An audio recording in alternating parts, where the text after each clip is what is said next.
जगदीप धनखड़ ने झट से इस्तीफा दिया, पट से इस्तीफा मंजूर भी हुआ और इधर धड़ से बंगला खाली करने का प्रोसेस भी शुरू हो गया। आखिर ऐसा क्या हुआ, ये नाराजगी किससे हुई, क्यों हुई? आज इन तमाम छिपे हुए पहलुओं को बताने के लिए मेरे साथ भरत जी मौजूद है। भरत जी, इनसाइड स्टोरी क्या है इस पूरे इस्तीफे की? देखिए चंद्रकांत जी, आपकी बात में एक बात और मैं जोड़ दूं। झट इस्तीफा, पट मंजूर, झट घर खाली करने का आदेश, पट बोरिया बिस्तरा समेटने का आदेश और विदाई तक का मौका नहीं मिला, फेयरवेल देने तक का मौका नहीं दिया। इतनी अपमानजनक विदाई आज तक किसी डिपार्टमेंट में चपरासी बाबू की भी नहीं हुई होगी चंद्रकांत जी। नगर निगम का चपरासी रिटायर होता है तो गले में फूलों की माला डाल के घर तक ढोल बजता हुआ आता है, और इस देश में उपराष्ट्रपति इस्तीफा दे रहे हैं, 4 शब्द कहने का मौका तक नहीं मिला, घर से ही इस्तीफा। अब राज्यसभा आने की ज़रूरत नहीं है, अब आपकी सेवा समाप्त की जाती है। और ये सेवा समाप्त की गई एक फ़ोन कॉल पर।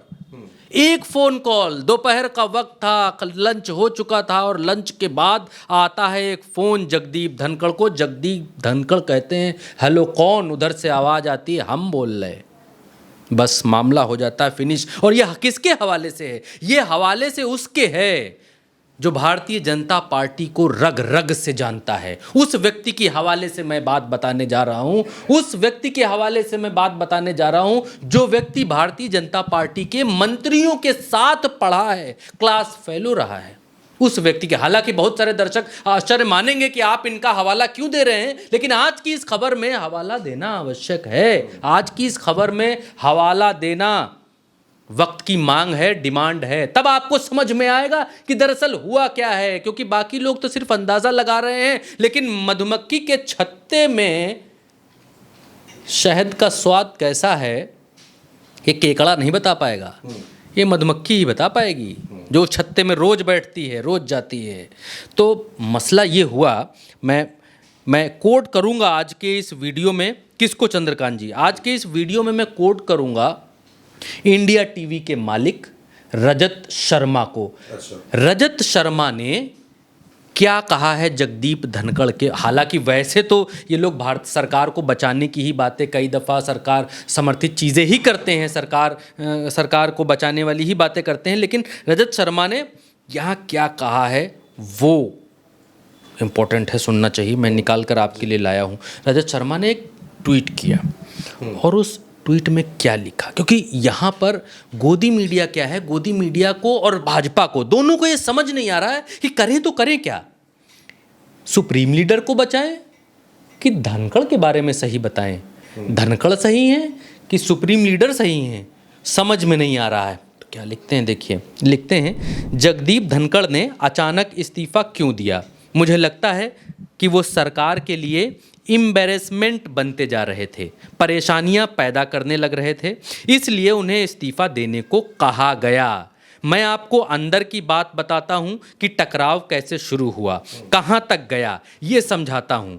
पहली बात, जगदीप धनखड़ जब से राज्यसभा के चेयरमैन बने, उन्होंने ये इंप्रेशन दिया कि वो सरकार के शीर्ष नेताओं के बेहद करीब हैं और जो भी करते हैं वो उन्हीं के कहने पर करते हैं। आपको याद होगा कि संसद के परिसर में वाइस प्रेसिडेंट के झुके झुके व्यवहार की मिमिक्री की गई थी राहुल गांधी के सामने, जिसका वीडियो राहुल गांधी ने बनाया था। उसकी वजह ये थी कि चेयरमैन के तौर पर धनखड़ साहब विरोधी दलों के नेताओं से लगातार टकराते थे। ठीक बात, ये बात ठीक है। विरोधी दलों के नेता कन्विंस हो चुके थे कि धनखड़ साहब सरकार के इशारे पर उन्हें बोलने नहीं देते हैं, बार बार उनका अपमान करते हैं। इस कारण सरकार और विरोधी दलों के बीच टकराव बढ़ता गया। दूसरी बात, कुछ महीने पहले जगदीप धनखड़ साहब ने जुडिशरी पर डायरेक्ट अटैक किया, सुप्रीम कोर्ट पर हमला किया, पार्लियामेंट की सुपरमेंसी की बात की। जजेस को भी ये लगा कि वाइस प्रेसिडेंट साहब ये काम सरकार के इशारे पर कर रहे हैं, यानी मोदी के इशारे पर कर रहे हैं, मोदी के इशारे पर जजों से टकरा रहे हैं, धनखड़ टकरा रहे हैं। वो सरकार के, धनखड़ जो है सरकार के करीब हैं, ऐसी छवि उन्होंने बनाई और जुडिशरी और सरकार के बीच टकराव जैसी स्थिति पैदा हो गई। ये कारण दे रहे हैं, अभी मैं इसका थोड़ा विश्लेषण भी बताऊंगा आपको, पैदा हो गई। तीसरी बात ये बताते हैं कि इन मामलों पर जब उन्हें समझाने की कोशिश की गई तो वो नाराज़ हो गए। उन्होंने याद दिलाना शुरू किया कि कैसे वाइस प्रेसिडेंट होते हुए भी उन्होंने जगह जगह सरकार को डिफेंड किया, अपनी प्रतिष्ठा दांव पर लगा दी। ये सरकार से उनके डायरेक्ट टकराव की शुरुआत थी। बात बढ़ती गई। चौथी बात उन्होंने बताई कि जगह जगह सरकार की टॉप लीडरशिप की उन्होंने शिकायत करनी शुरू कर दी। आरएसएस से लेकर मंत्रियों तक, गौर करिएगा, आरएसएस से लेकर मंत्रियों तक, विपक्षी दलों से लेकर मीडिया के सीनियर लोगों तक उनकी शिकायत थी कि सरकार में उनसे कोई बात नहीं करता है। जो मौजूदा नरेंद्र मोदी की सरकार है उसमें उनसे कोई बात नहीं करता है, उन्हें घुटन हो रही है और उनकी बात प्रधानमंत्री तक पहुंचाएं वरना मुझे कुछ करना पड़ेगा। ये एक तरह की धमकी थी, सरकार से सीधा टकराव था। फाइनल फेज में धनखड़ साहब ने तेवर दिखाने शुरू किए, कांग्रेस के नेताओं से मिले, अरविंद केजरीवाल को टाइम दिया, इन सबको बहुत कुछ कहा। यशवंत वर्मा के इम्प्रिजमेंट मतलब महाभियोग का जो केस है वो अपने हाथों में लेने की कोशिश की। जब सरकार को लगा कि अब वो राज्यसभा में भी एम्बैरेसमेंट क्रिएट कर सकते हैं, खुले टकराव की सिचुएशन पैदा हो सकती है, तब उनको जो है एक फोन आया। अब ये बहुत सारे लोग अंदाज़ा लगा रहे हैं कि कौन सा फ़ोन आया गुरु, कौन, किसका फ़ोन। तो अब अंदाज़ा लगाने वालों को मैं एक और हिंट दे देता हूँ। फ़ोन कौन कर सकता है? फ़ोन वही कर सकता है जिसके लीडरशिप में आज की भाजपा चल रही है। फ़ोन वही कर सकता है जिसके बिना पूछे आज की तारीख में भाजपा का पत्ता नहीं हिलता है। और कौन फ़ोन कर सकता है? खैर, यहाँ पर कहते हैं कि एक फ़ोन आया। रजत शर्मा यहाँ पर कह रहे हैं कि धनखड़ को एक फ़ोन आता है इन सब के बीच, क्योंकि लंच के बाद, क्योंकि 4 बजे तक, 4:30 बजे तक तो कार्रवाई ही इन्होंने चलाई, और लंच के बाद एक उनके पास एक फ़ोन आता है और उस फ़ोन में ये मैसेज कन्वे किया गया कि अब ये खेल ज़्यादा नहीं चलेगा। और ये भी बात बता दी गई कि अगर धनखड़ साहब ने अपना रवैया नहीं बदला तो उनका इम्प्रेसमेंट मतलब उनका भी महाभियोग हो सकता है। रजत शर्मा बहुत बड़ी बात यहाँ कह रहे हैं कि उस फ़ोन पर कहा गया कि अगर जिस तरीके का रवैया आपका है, अगर ये ऐसा ही रवैया रहा और नहीं मानी जो कहा जा रहा है, क्योंकि इससे कहा गया कि नड्डा और रिजिजू पहली वाली बैठक में गए थे और दूसरी वाली बैठक में पहुँचे ही नहीं, गए ही नहीं, फ़ोन गया। और फ़ोन जाने के बाद जो है वो फ़ोन पर यह कहा गया कि आपने अगर बातें नहीं मानी, जो बातें आपको बताई जा रही हैं, तो फिर आपके खिलाफ भी महाभियोग चलाया जा सकता है, क्योंकि नंबर गेम में तो भाजपा ऊपर है ही है संसद के भीतर। तो ये रजत शर्मा कह रहे हैं कि धनखड़ साहब से जब ये कहा गया कि आपके खिलाफ भी महाभियोग हो सकता है अगर आपने बात नहीं मानी, तो धनखड़ साहब को ये उम्मीद नहीं थी कि उनसे ये कह दिया जाएगा। तो कांग्रेस इनके खिलाफ महाभियोग लाने की कोशिश कर रही थी। पिछले सत्र में आपको याद होगा विपक्ष के लोग कह रहे थे कि ये सही काम नहीं कर रहे, सत्ता के इशारे पर काम कर रहे हैं और अविश्वास प्रस्ताव महाभियोग इनके खिलाफ लाया जाए। हालांकि वो ला नहीं पाए, एक समय होता है और वो समय उस सत्र में बचा नहीं था। लेकिन इनको जब फ़ोन पर ये बात कह दी गई कि आपके खिलाफ भी महाभियोग लाया जाएगा अगर आप नहीं माने, तो इस बात की उम्मीद धनखड़ साहब को नहीं थी। उन्होंने टॉप लीडरशिप का जो असेसमेंट है वो करने में गलती कर दी। रजत शर्मा यहाँ पर कह रहे हैं कि टॉप लीडर इस तरीके का कड़क व्यवहार कर सकता है, इसका असेसमेंट उन्होंने नहीं किया था। उन्हें लगा था कि हम हाथ जोड़ते हैं, हम बताते हैं कि हमारे मित्र हैं, फलाने हैं, ढिमकाने, आप महान हैं, आप जो है फलाने के समान हैं, आप जो है अंतर्यामी हैं, आप जो है भगवान टाइप हैं। तो ये ऐसे लफ्ज़ों में उनसे बात नहीं हो सकती है, उनको ये अंदर से एहसास था।